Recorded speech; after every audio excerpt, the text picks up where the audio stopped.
नमस्कार, आपण पाहत आहात बहुजन आवाज न्यूज चॅनल। कोणी या कुटुंबाला सिलेंडर देता का सिलेंडर? वंचित बहुजन आघाडीचे अनोखे आंदोलन। सोलापूर शहर व जिल्हा सर्व विभागाचे पदाधिकारी, कार्यकर्ते व नागरिक यांच्या वतीने नरेंद्र कब मिलेगा सिलेंडर या आंदोलनाच्या माध्यमातून प्रशासन व सरकारकडे गॅस टंचाई, दैनंदिन जीवन, रोजीरोटी, रोजगारावर झालेल्या परिणामाबद्दल लक्ष वेधले।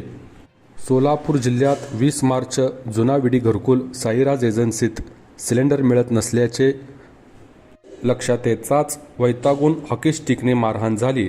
दिनांक 31 मार्च ई-केवायसी होत नसल्याने संतापलेल्या एका तरुण ग्राहकाने घरकुल भागातीलच गॅस एजन्सीवर दगडफेक केली। त्या 2 ग्राहक जखमी झाले। 1 एप्रिल रोजी कुमटानाका येथील प्रेषक गॅस एजन्सी समोर ग्राहकांनी संतापून गोंधळ घातला।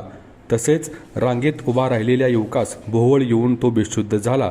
अकोल्यात काही दिवसापूर्वी वंचित बहुजन आघाडीचे माजी सरपंच शंकरराव शिरसट सिलेंडर मिळवण्यासाठी 5 तास रांगेत उभे होते, त्यातच त्यांचा मृत्यू झाला। सोलापूर जिल्ह्यात गॅस तुटवड्यामुळे घरातील गॅस शेगड्या बंद पडले आहेत। सोलापुरातील 50% सिलेंडरवर असलेले उद्योग हे बंद पडलेले आहेत। जिल्ह्यात हॉटेल, रेस्टॉरंट, ढाबा बंद पडलेले आहेत। लग्न समारंभ, घरगुती कार्यक्रम, धार्मिक कार्यक्रम, केटरिंगची कामे गॅस टंचाईमुळे पुढे ढकलली आहेत।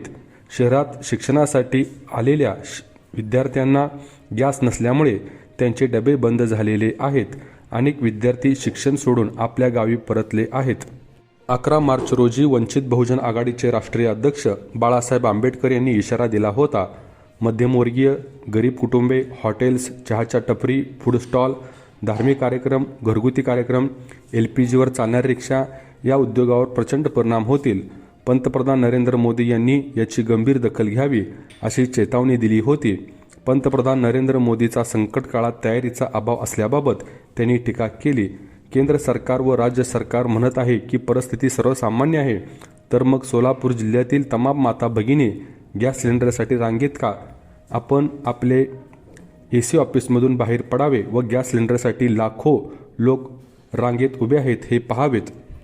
अनेक ठिकाणी गॅस सिलेंडरचा काळा बाजार होतो। गॅस सिलेंडर काही ठिकाणी मिळत जरी असला तरी त्या ठिकाणी 5 ते 7 हजार रुपयाला मिळतो।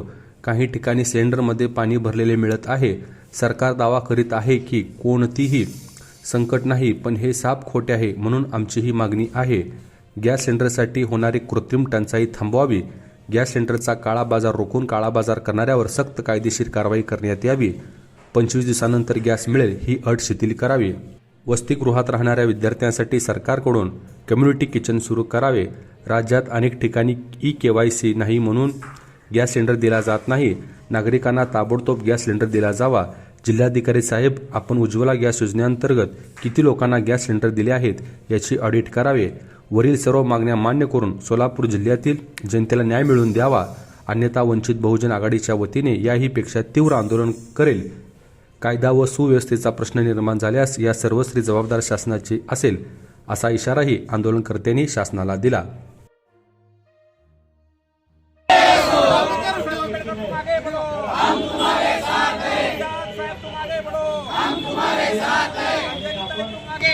हम तुम्हारे साथ हैं, हम तुम्हारे साथ हैं। विजय असो, मिट्टी में मिल जाएगा। सिलेंडर, सिलेंडर, सिलेंडर, सिलेंडर,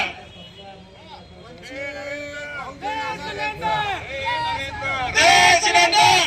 हे नरेंद्र, हे नरेंद्र, हे नरेंद्र, हे सिलेंडर, हे नरेंद्र।